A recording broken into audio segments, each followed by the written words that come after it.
दुधीपासून खूप फायदे आहेत शरीराला हे माहीत आहे, पण ते खायला कोणालाही नको असते। बाजारात जर दुधी दिसलं की वाटते की घरी आल्यानंतर त्याचं काहीतरी मस्त काहीतरी बनवायचं। बाजारातलं दुधी मस्त वाटतो, पण घरी आल्यानंतर ते कोणालाच आवडत नाही। दुधीला पाहतात सगळेजण नाकडोळे मुरडतात। चला तर मग मस्त अशी दुधीचे कोफ्ते बनवूया, अगदी साधी सोपी नेहमीपेक्षा मस्त लागणारी। या पद्धतीने भाजी करताल तर न खाणारे देखील नक्कीच खातील। दुधी निवडताना या पद्धतीने थोडंसं नखानी टोचणी बांधून पाहायची, म्हणजे कवळी असेल तर व्यवस्थित असं टोचल्या जाते। आता पुढचे मागचे देठ आपल्याला काढून टाकायचं आहे आणि मोठ्या फोडी करून बारीक किसणीने आपल्याला किसून घ्यायचं आहे। तर या ठिकाणी इथे मी सगळं छान असं किसून घेतलेलं आहे। तर यामध्ये एक्स्ट्राचं पाणी असते, जर कोफ्ते बनवायला गेलं की जास्तीचं पीठ मावतो आणि सगळं पीठ असं लागतं। त्यासाठी या पद्धतीने आपल्याला हे दुधी जे आहे थोडंसं गच्च पिळून घ्यायचं, यामधलं एक्स्ट्राचं पाणी काढून टाकायचं आहे। तर हे काढून टाकलेलं पाणी तुम्ही भाजीच्या ग्रेव्हीमध्ये यूज करू शकता। तर या ठिकाणी आता एका ताटामध्ये मी इथे दुधीचा खीस घेतलेला आहे आणि त्यामध्ये टाकत आहे साधारण 3 हिरव्या मिरच्या बारीक कट करून घेतलेल्या, आणि सोबतच इथे मी टाकत आहे कांदा। तर एक मध्यम आकाराचा कांदा होता, त्याच्या बारीक फोडी मी चिरून घेतलेल्या होत्या, आणि सोबतच थोडीशी कोथिंबीर आणि एक अर्धा चमचा इतकं बेडगी मिरची पावडर टाकून घेतलेली आहे, म्हणजे रंग छान येतो। सोबतच अगदी अर्धा चमचा इतकं हळद टाकून घेतलेलं आहे, आणि इथे मी घेतलेलं आहे साधारण 1.5 वाटी इतकं बेसन पीठ, लागेल तसं आपल्याला टाकून घ्यायचं आहे। सुरुवातीला मी अर्धी वाटी टाकून घेतलेली आहे आणि चवीपुरतं मीठ टाकून घेतलेलं आहे, आणि 2 चिमूट इतकं खाण्याचा सोडा टाकून घेतलेला आहे, म्हणजे हे कोफ्ते जे आहेत गच्च होणार नाहीत, छान मस्त मऊ खुसखुशीत होतात। तर या ठिकाणी सगळं छान व्यवस्थित मिक्स करून घ्यायचं आहे, लागेल तसं आपल्याला बेसन पिठाचा वापर करायचा आहे। दुधीच्या किसाला जर पाणी जास्त असेल तर पीठ जास्त लागतो, आणि किस जर छान गच्च पिळलेला असेल तर पीठ कमी लागतो। तर या ठिकाणी या पद्धतीचं पीठ तयार झालं की समजायचं की आपलं पीठ व्यवस्थित असं तयार झालेलं आहे। आता ज्या पद्धतीने आपण गोल भजी सोडून घेतो तेलामध्ये, त्याच पद्धतीने हे सुद्धा आपल्याला तेलामध्ये तळून घ्यायचं आहे। जास्तीचं घट्ट असं पीठ ठेवायचं नाही, मग हे जे कोफ्ते आहेत कडक होतात। तर या ठिकाणी इथे आपल्याला कढईमध्ये मावतील एवढे हे कोफ्ते टाकून घ्यायचं आहे, आणि त्याचबरोबर दोन्ही साईडला छान लालसर होईपर्यंत, ज्या पद्धतीने आपण भजे तळून घेतो त्याच पद्धतीने छान लालसर होईपर्यंत तळून घ्यायचं आहे। यामध्ये सोडा टाकल्यामुळे छान खुसखुशीत होतात, आणि जेवढं आपण तेलामध्ये टाकलेलं आहोत हे पिठाचे गोळे त्यापेक्षा दुप्पट असं हे फुलतात। या ठिकाणी छान असं दोन्ही साईडला लालसर या पद्धतीने झाल्यानंतर ताटामध्ये काढून घ्यायचं आहे। सगळ्या पिठाचे आपल्याला याच पद्धतीने कोफ्ते तयार करून घ्यायचं आहे। तर हे कोफ्ते असं जरी खाल्लं तरी खूप खमंग लागते। तर या ठिकाणी तुम्ही बघू शकता मस्त मऊ असे हे कोफ्ते तयार झालेले आहेत। एक तोडून दाखवते, तुमच्या लक्षात येईल। तर आता भाजीच्या ग्रेव्हीसाठी तयारी करून घेऊया। तर इथे मी 2 मध्यम आकाराचे कांदे चिरून घेतलेले होते। आता तव्यावर आपल्याला छान भाजून घ्यायचं आहे। या ठिकाणी 2 चमचे तेल टाकून घेतलेलं आहे, आणि छान असं आपल्याला थोडंसं रंग चेंज होईपर्यंत परतून घ्यायचं आहे। गॅसचा फ्लेम मध्यम ठेवायचा आहे, मोठ्या गॅसवर परतवायचं नाही।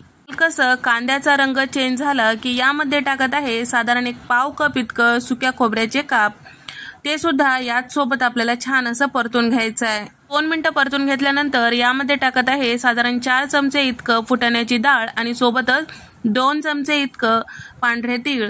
तर पांढरे तीळ आणि ह्या डाळव्यामुळं भाजीला छान दाटसरपणा येतो, भाजीला एक खमंग टेस्ट येतो। तर या ठिकाणी हे सुद्धा छान असं परतून घ्यायचं आहे। आता हे सगळे मसाल्याचे जिन्नस छान असं भाजल्या गेलेले आहे। पूर्णपणे थंड झाल्यानंतर मिक्सरच्या भांड्यामध्ये काढून घ्यायचं आहे। त्यानंतर यामध्ये 2 इंचाचं आलं टाकून घेतलेलं आहे, 8 ते 10 लसणाच्या पाकळ्या टाकून घेतलेल्या आहे। आवश्यकतेनुसार पाणी टाकून याची छान असं ग्रेव्ही तयार करून घ्यायचं आहे।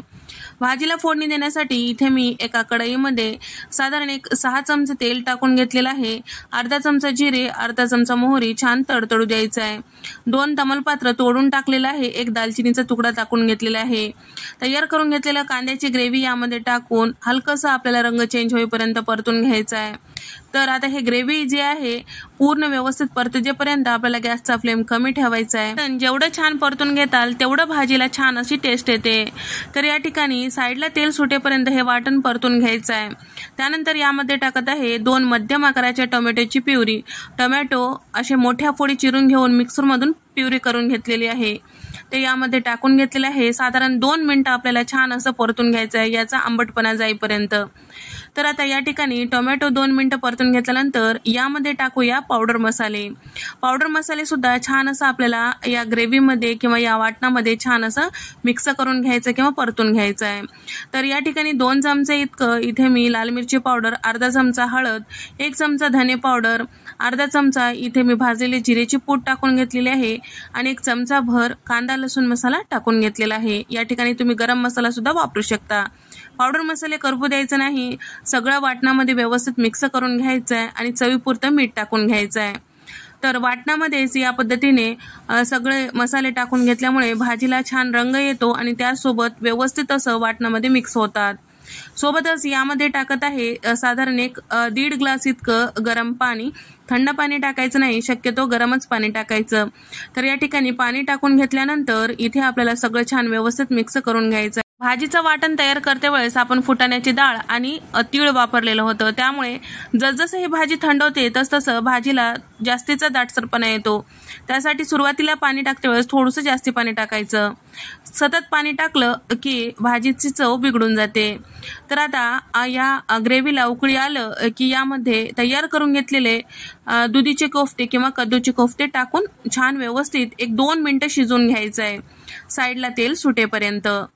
तर या ठिकाणी साधारण 2 मिनिटांनंतर तुम्ही बघू शकता कोफ्ते जे आहेत छान फुलल्या गेलेले आहेत आणि सगळं ग्रेव्ही यामध्ये शोषून घेतलेलं आहे आणि मस्त मऊसूद हे तयार झालेलं आहे। तेल साईडला सुटलेलं आहे, भाजी छान शिजल्या गेलेली आहे, कोथिंबीर वरतून टाकलेली आहे। तर या ठिकाणी जसजसे ही भाजी थंड होते तसतसं या भाजीला मस्त रंग येतो, या ठिकाणी तुम्ही बघू शकता। तुम्हाला हा व्हिडिओ आवडल्यास व्हिडिओला नक्की लाईक करा आणि चॅनलला सबस्क्राईब करायला विसरू नका। तुम्हाला हा व्हिडिओ कसा वाटला नक्की कमेंट करून सांगा। अशाच मस्त रेसिपीजमध्ये भेट देऊया, तोपर्यंत नमस्कार।